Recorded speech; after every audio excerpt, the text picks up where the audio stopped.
Kevur. Mana shu uy bizaniki. Ona? Voy, keldingmi bolam?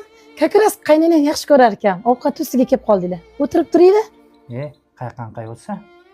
Shu desam bolam, bugun zo'r banket bo'lgan edi. Ovqatlar shundoq teyilmasdan qolib ketdi. Chiroyli qilib isitib olib kelyapman.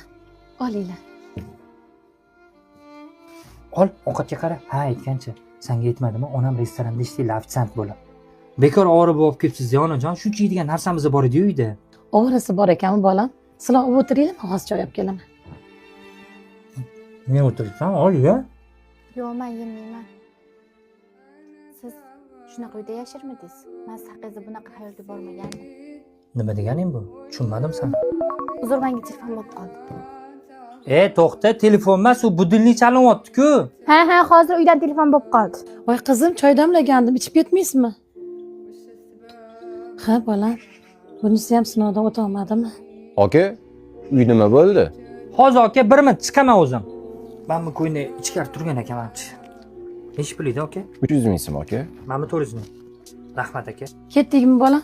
Ketdi ona.